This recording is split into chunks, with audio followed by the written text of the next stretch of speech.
नमस्कार दोस्तों, मैथ्स 98 पर आपका बहुत बहुत स्वागत है। देखते हैं हम प्रश्नावली 4.1 यानी कि 4.1। तो इसके हमने सवाल किए थे।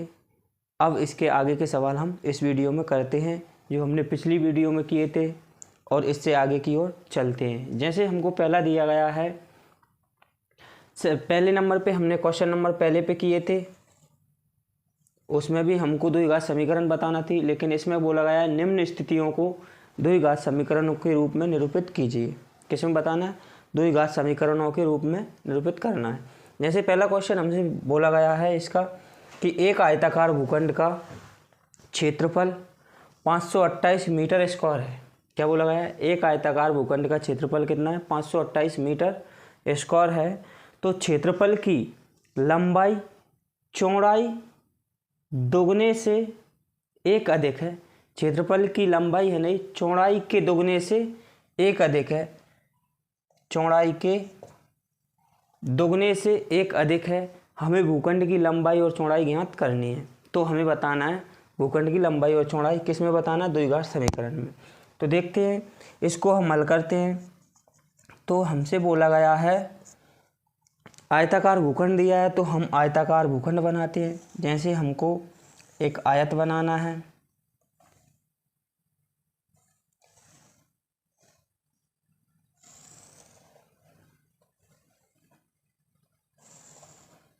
जैसे हमने आयताकार भूखंड बनाया, हमको दिया है इसका क्षेत्रफल कितना दिया है? 528 मीटर स्क्वायर। 528 मीटर स्क्वायर दिया है। और आगे हमसे बोला गया है कि आयताकार भूखंड का क्षेत्रफल 528 मीटर स्क्वायर है, तो क्षेत्र की लंबाई चौड़ाई के दोगुने से एक अधिक है। यानी कि उसकी लंबाई कितनी दी है हमको? हमने माना कि आयताकार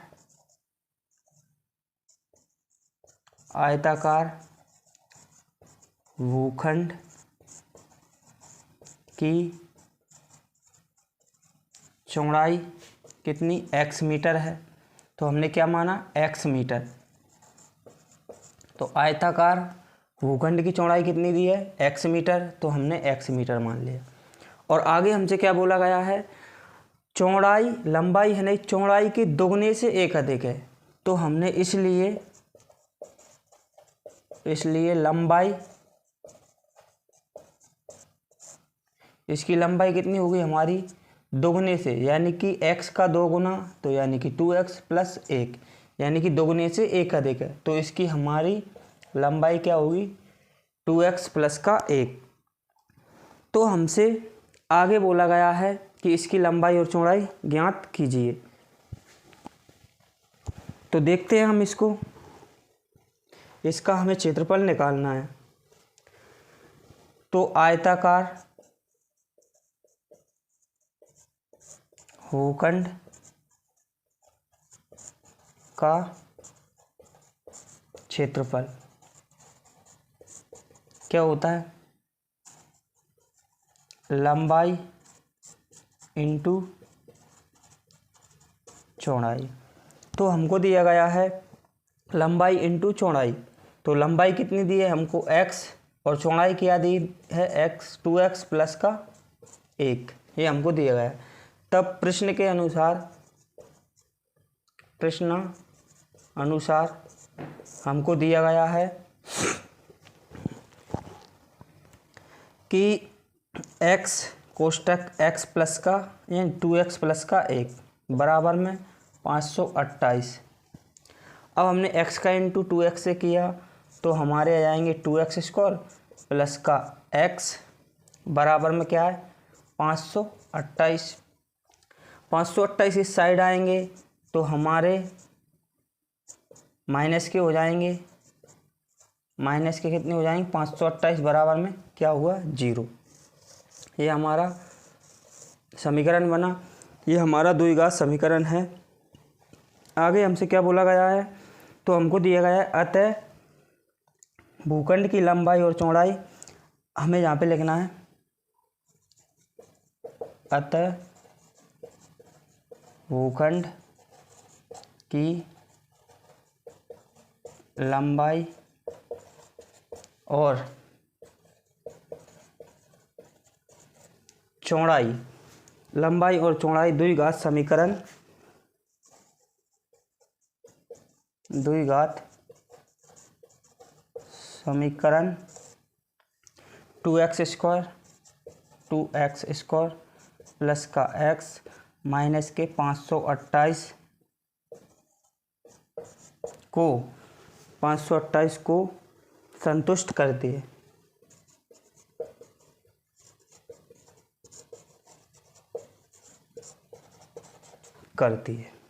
ये हमारा सवाल है।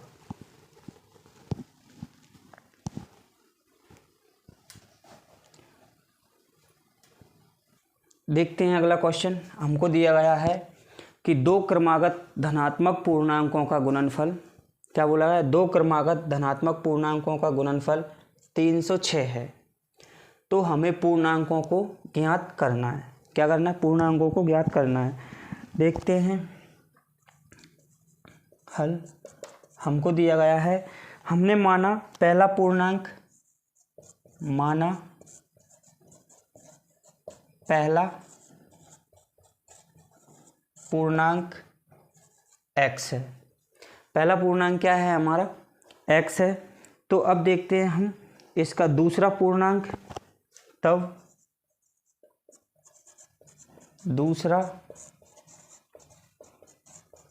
दूसरा पूर्णांक हमारा x प्लस का 1 होगा। दूसरा पूर्णांक क्या होगा हमारा? x प्लस का 1 होगा। तो आगे हमें बताना है इसका गुणनफल। क्या बताना है? अतः गुणनफल क्या है हमारा? x कोष्टक का x प्लस का 1। तो ये हमको दिया गया है गुणनफल x कोष्टक का x प्लस 1। तो हमने इसका गुणनफल किया x स्क्वायर, x का इंटू x से किया x स्क्वायर प्लस का x, और आगे हमको क्या दिया है? बराबर में 306 दिया है। आगे हमको बराबर में क्या दिया है? 306। तो इसका भी हमने गुणनफल किया, तो इसमें भी क्या था? 306। तो 306 दिया, 306 इस साइड आए, x स्क्वायर प्लस का x माइनस के हो जाएंगे हमारे 306, बराबर में क्या आएगा? 0। हमारा बराबर में क्या आया? 0। तो इसका हमारा हो जाएगा अतः दो क्रमागत, इसका अतः दो क्रमागत धनात्मक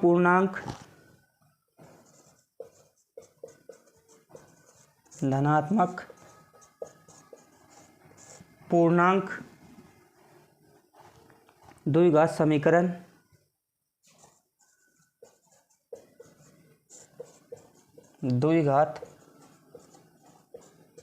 समीकरण x square plus x minus के 306 0 संतुष्ट करती है।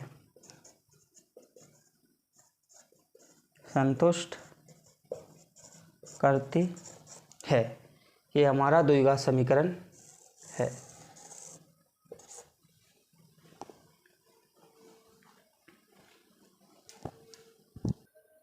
देखते हैं अगला क्वेश्चन। क्वेश्चन नंबर 3 हमसे बोला गया है कि रोहन की माँ उससे 26 वर्ष बड़ी है। क्या बोला है? रोहन की माँ उससे 26 वर्ष बड़ी है। उसकी आयु का गुणनफल अब से 3 वर्ष पश्चात 360 हो जाएगी। तो हमें रोहन की वर्तमान आयु ज्ञात करनी है। तो चलते हैं हम आगे की ओर। तो हमसे बोला गया है रोहन, तो हमने देखा इसको हल, माना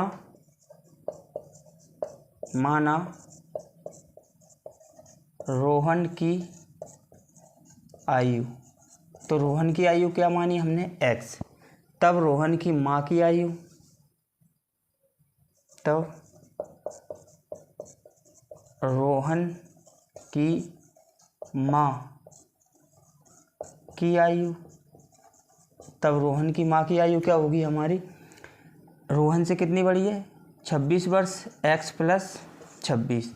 रोहन की आयु x वर्ष है मानी हमने, तो रोहन की माँ की आयु कितनी होगी, रोहन की x है तो रोहन से 26 वर्ष बड़ी है, तो रोहन की माँ की आयु होगी x + 26। आगे हमसे क्या बोला गया है, आगे हमसे बोला गया है कि इनकी आयु का गुणनफल अब से 3 वर्ष पश्चात 360 हो जाएगा। तो हमसे क्या बोला गया है, इनका गुणनफल। तो 3 वर्ष पश्चात, अब हम चलते हैं 3 वर्ष पश्चात, यानी कि 3 वर्ष क्या बोला है, पश्चात। तो 3 वर्ष आगे देखते हैं हम, 3 वर्ष पश्चात रोहन की आयु, यानी कि 3 वर्ष पश्चात रोहन की आयु क्या होगी, क्या बोला है, यानी कि 3 वर्ष पश्चात, 3 वर्ष पश्चात रोहन की आयु, रोहन की आयु, जब रोहन अभी x का है तो 3 वर्ष बाद क्या होगा, x + 3।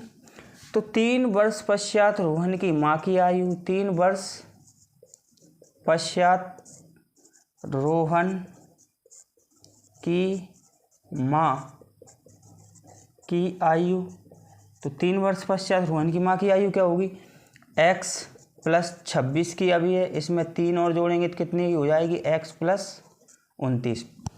तो 3 वर्ष पश्चात रोहन की माँ की आयु कितने की होगी, 29 वर्ष की होगी।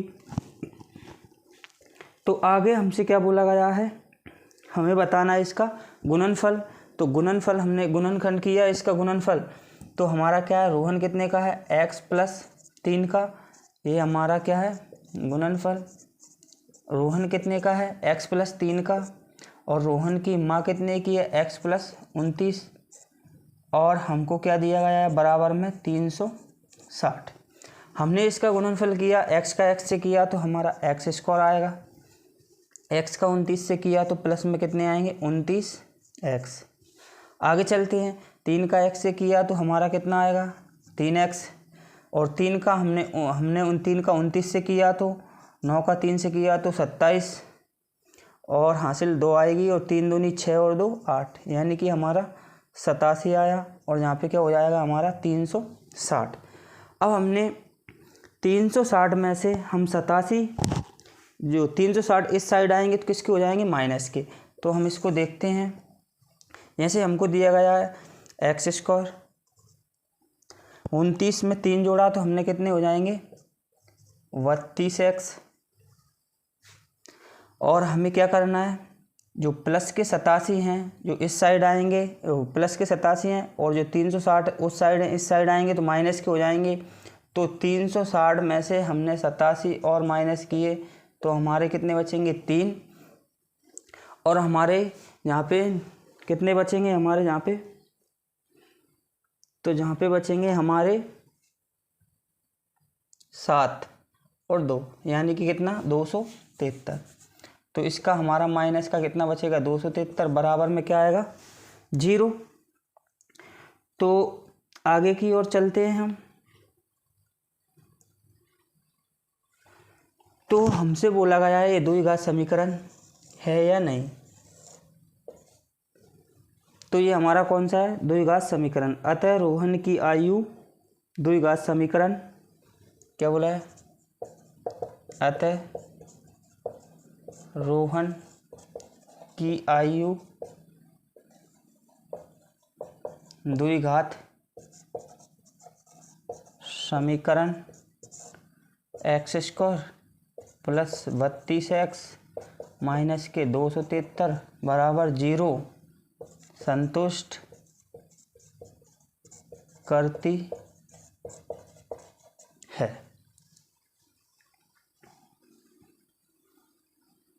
ये हमारा सवाल हुआ। देखते हैं अगला क्वेश्चन। अगला क्वेश्चन हमको दिया गया है कि एक रेलगाड़ी 480 किलोमीटर की दूरी समान चाल से तय करती है। यदि इसकी चाल 8 किलोमीटर प्रति घंटा कम होती तो वह उसी दूरी को तय करने में 3 घंटे अधिक लेती। तो हमें रेलगाड़ी की चाल ज्ञात करनी है। तो देखते हैं हम, माना रेलगाड़ी की चाल देखते हैं, हमको दिया गया है हल।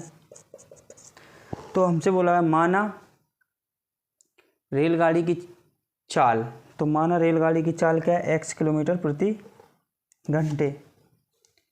माना रेलगाड़ी की चाल x किलोमीटर प्रति घंटे। माना रेलगाड़ी की चाल क्या है, हमने क्या मानी, x किलोमीटर प्रति घंटे। तो इसकी कुल दूरी कितनी है, तो हमको कुल दूरी दी गई है 480 किलोमीटर। दूरी कितनी दी गई है, 480 किलोमीटर। इसलिए लिया गया समय,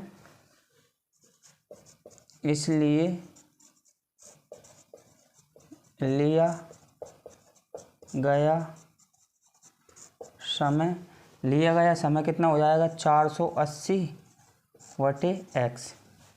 आगे हमसे क्या बोला गया है कि अगर 8 किलोमीटर प्रति घंटे कम होती तो लिया गया समय, यदि इसकी चाल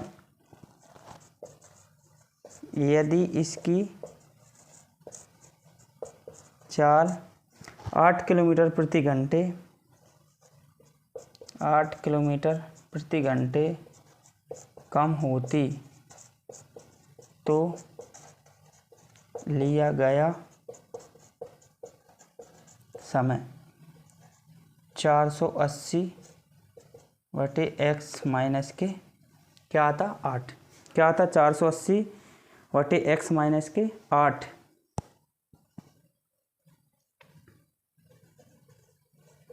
घंटे। तब प्रश्न के अनुसार,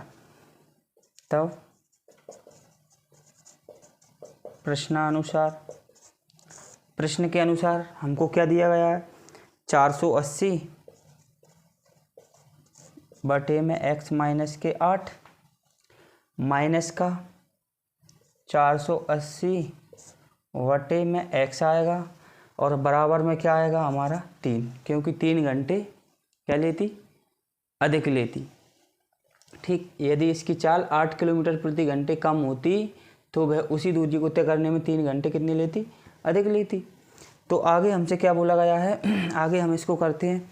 तो हमने इन दोनों का एलसीएम लिया तो कितना आएगा, x माइनस का 8 है न, और यहाँ पे हमने लिया, जैसे हमने 480 रखा तो इसका भाग इसमें देंगे तो क्या बचेगा हमारा x, माइनस है तो माइनस लगाया, फिर हमने 480 इसका भाग इसमें देंगे तो यहाँ पे क्या बचेगा, x माइनस के 8 बराबर में क्या है हमारा 3। तो इधर देखते हैं हम, इधर हमको दिया गया है, यहाँ से करते हैं, ये हम साफ करते हैं, क्लियर। तो इसको हमने किया 480x माइनस के कितने हो जाएंगे हमारे 480x और माइनस प्लस के कितने हो जाएंगे हमारे, इसका इंटू किया तो 0 का हमारा 0 आएगा, 64 की 4 आएगी, 32 में हमने 6 जोड़े तो कितने हो जाएंगे 38। बराबर में क्या आएगा हमारा, बराबर में आएगा, इसका इंटू इससे करेंगे, x का x से किया, नीचे यह है तो बराबर में हमारा 3 चल रहा है, x का x स्क्वायर माइनस के 8x। अब इस 8x का इंटू इससे करेंगे तो 3x स्क्वायर माइनस के 8 तिया 24x। तो हमारा क्या आएगा 8 तिया 24x, ये हमारा हट जाएगा। तो आगे की ओर चलते हैं। हमने देखा ये माइनस प्लस के कट जाएंगे, ये प्लस का ये माइनस का, तो ये कट जाएंगे, हमारा क्या ये इस साइड आएंगे, यानी कि ये हमने किया 3x स्क्वायर माइनस के 24x, ये बराबर में क्या है हमारा 38 40 है, तो ये इस साइड आएगा, तो 3x स्क्वायर माइनस के 24x इस साइड आया तो माइनस के 38 40 बराबर में क्या आएगा 0। तो आगे हमसे ये बोला गया है इसमें कि अतः रेलगाड़ी की चाल द्विघात समीकरण, क्या अतः रेलगाड़ी की 4 द्विघात समीकरण 3x स्क्वायर माइनस के 24x माइनस के 3840 बराबर 0 संतुष्ट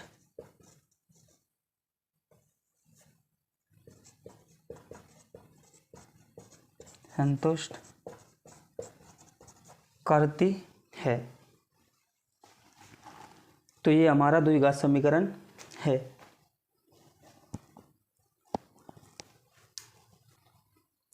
ये हमारे एक्सरसाइज 4.1 के क्वेश्चन यानी कि क्वेश्चन दिए थे, ये हम एक्सरसाइज 1 पॉइंट क्लियर किया। इसके बाद हम आगे 4.2 करते हैं। और जो भी क्वेश्चन आपको अच्छे लगे तो हमारी वीडियो को लाइक करें, चैनल को सब्सक्राइब करें और ज़्यादा से ज़्यादा शेयर करें। ओके, धन्यवाद।